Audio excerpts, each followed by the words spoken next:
So much so that her neighbors could hear her screams, blood-curdling screams from inside the house, which is why the cops were called. What's shooting, guys? Airbnbs, places where you can relax and enjoy the finer moments of your solitude and vacation, or a jizz-ridden nightmare. We are gonna be looking at some Airbnb horror stories today, and I'm really scared. So let's just cut to the chase and see the worst of the worst. I'm kind of shaken to my core right now. I had an intuitive healing session, and the person I tapped into runs an Airbnb, and some crazy people booked her Airbnb. The cops were called late at night from her neighbor, who was this older woman who was absolutely terrified. Like, she said when her neighbor called her, she thought someone had passed away. That's how scared she was. But the people who booked her Airbnb were doing some sort of ritual, sex ritual, and I muscle tested incorporated blood. And they all left all these masks behind, like these really scary looking masks. And here's the thing. I'm very respectful of all practices, but this ritual specifically was extremely dark. I also muscle tested that they were harming, like really harming one of the women who was in the middle of this like sex ritual. So much so that her neighbors could hear her screams, blood-curdling screams from inside the house, which is why the cops were called. And I also muscle tested that this ritual had to do with getting the attention of some type of spirit, getting their attention to show their devotion in order to obtain some type of divine knowledge or some type of spiritual knowledge. Again, I respect the fact that there is duality of everything. There's light, there's dark, but this specifically, there was something very, very dark going on, and not in a good way. When I tapped into her house, I was physically trying to pull all of the shit from this ritual out of her house so that it wouldn't be stagnant and held there.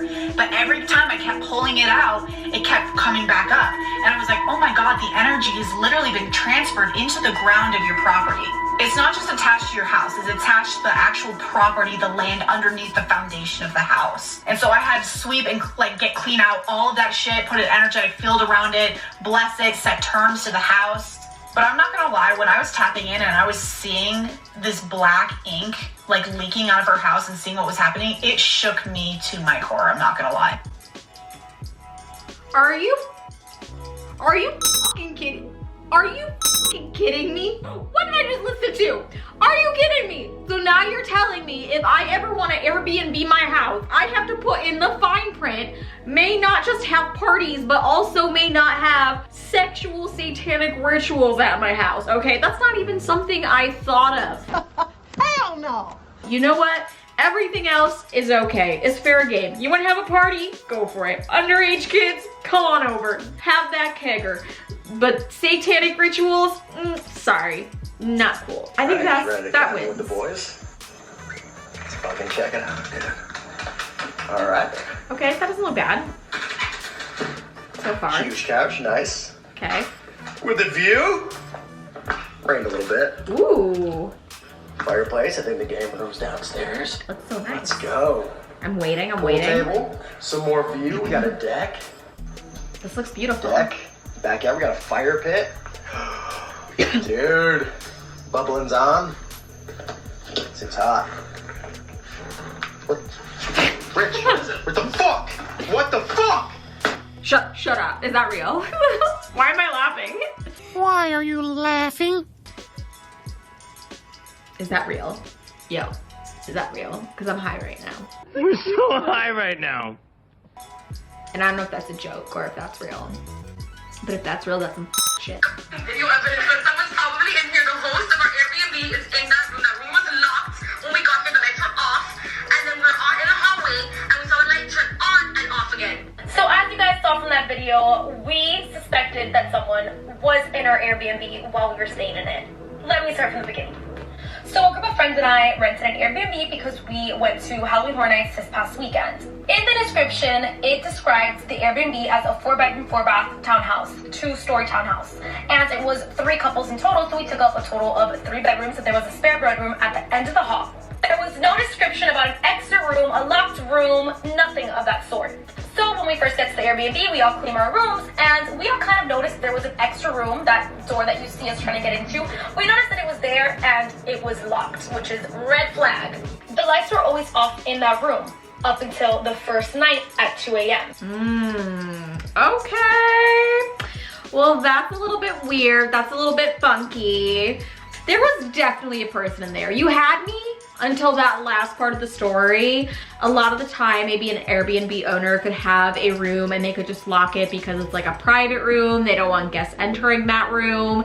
Maybe it's like for storage. But the fact that the lights went on in that room, that's either A, someone's in that room, or B, the house is haunted. That time I had to break up an underage party at my Airbnb. The cops coming here now. Cops are here now. Listen, I gotta go. Bye. Fuck her. They wanted to come back in after being kicked out, so they started to smash windows and break No! These youngins, these Gen Z kids. We had to block the broken window with the bookshelf because they had a knife and to climb through. I will stab you in the neck with a knife. I believe they smashed the window. They started fighting on the porch These are like a bunch of zombies. with each other and smashed through my deck railing. These kids, they want their money's worth. They paid for an Airbnb, they want to stay in the Airbnb. They want to fight for their right to party. That is their inspiration, that Beastie Boys song. And the cops did nothing. Look at the size of him. That's a big boy. It's that milk, you know? It's filled with hormones these days.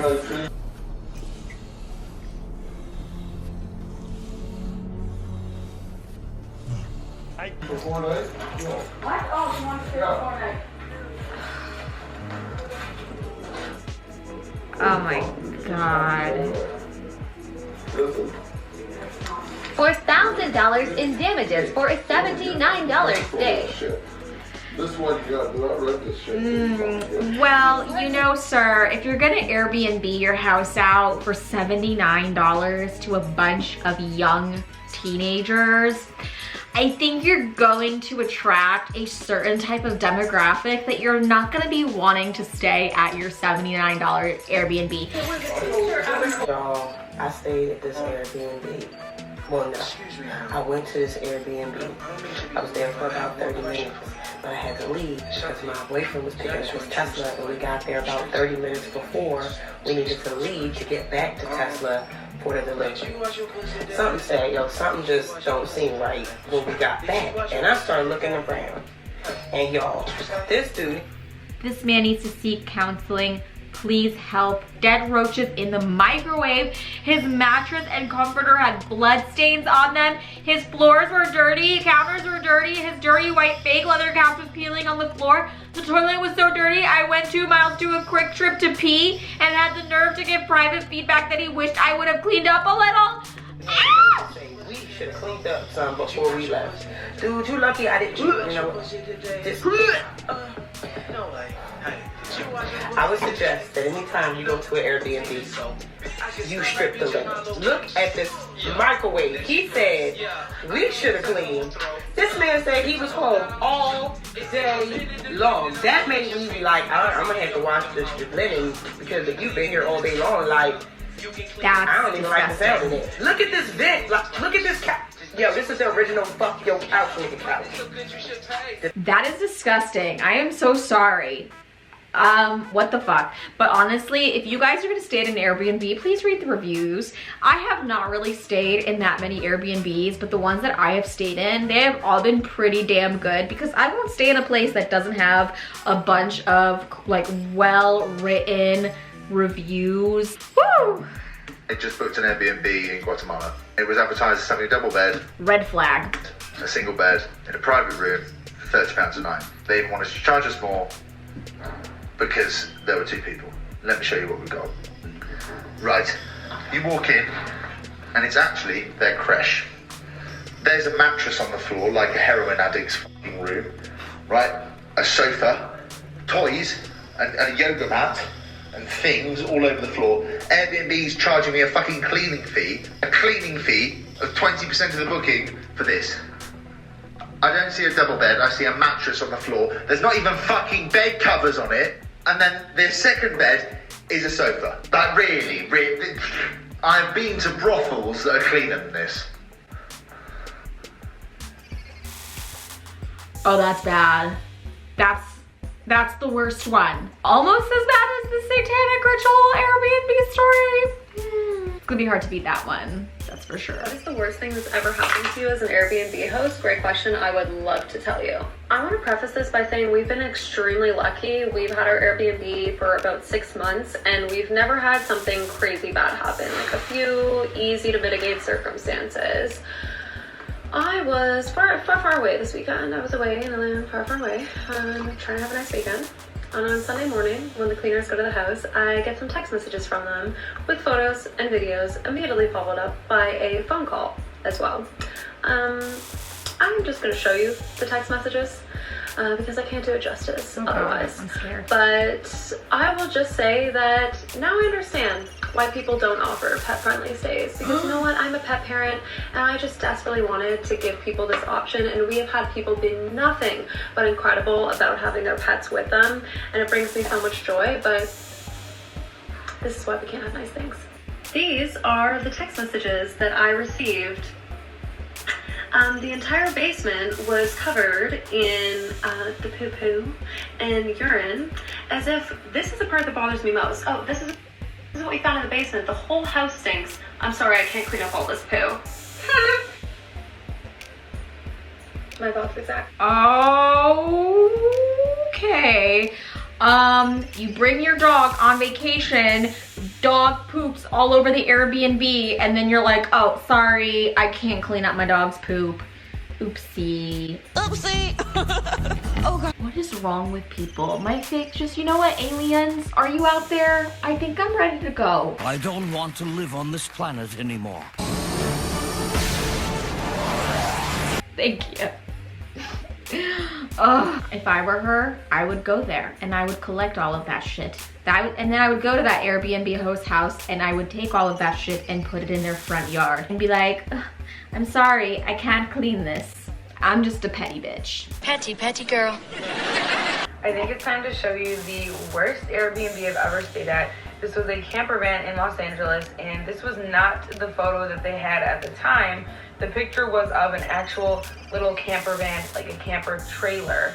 And when I tell you, when we showed up, this was her, the camper van, actually a broke down minivan on the side of somebody's driveway. And there's 3 in a row right on top of each other. As you can see here, there are extension cords on the left hanging from the house into the van to give you electricity at night. This was the inside. It was a questionable comforter on top of a foam mattress inside of a minivan. She has since updated the listing to show what the actual van looks like. Cute.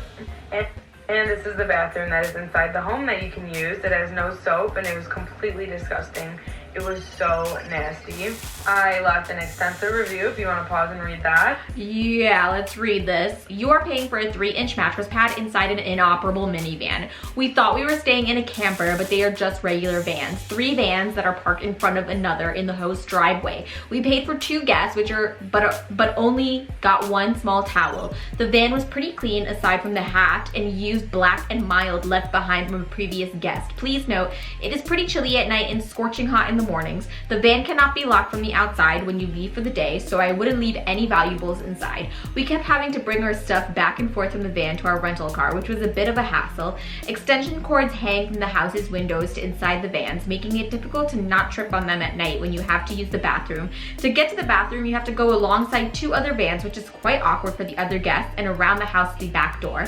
The bathroom was pretty gross, no hand soap, full garbage overflowing, and no hand towel. Overall, it was okay. This is the absolute cheapest place you could find for the Los Angeles area. That's disgusting. So basically, this person is just like tricking hippies traveling around Los Angeles into thinking that they're gonna stay in like a camper van and gonna have like a cool experience. We made it work for $22 a night in Los Angeles. I mean, $22. I mean, at the same time, where are you gonna stay that's cheaper? It's probably a place where a lot of homeless people would stay too.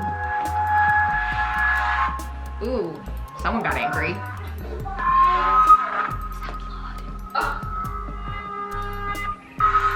You know, I'm just gonna pretend that they were making burgers and that's just ketchup. Yeah, just ketchup. You know, if you're gonna murder someone in an Airbnb, no judging. Just like clean up after yourself, maybe. I'm still like blown away by that satanic ritual one. Like, I'm going to have nightmares about that tonight. That was freaking wild. And this video was, what the hell? Actually, I had so much fun watching this video, and if you guys want more videos like this, let me know. Click the thumbs up, subscribe to my channel, and make sure you come back tomorrow because I upload every single day at 2 p.m. Eastern time, so I will see you then. Also, make sure in the meantime to catch up with me on my socials and check out my spicy page, which will be here and linked in the description box. So yeah, thank you again for watching, and I'll see you guys tomorrow. Bye!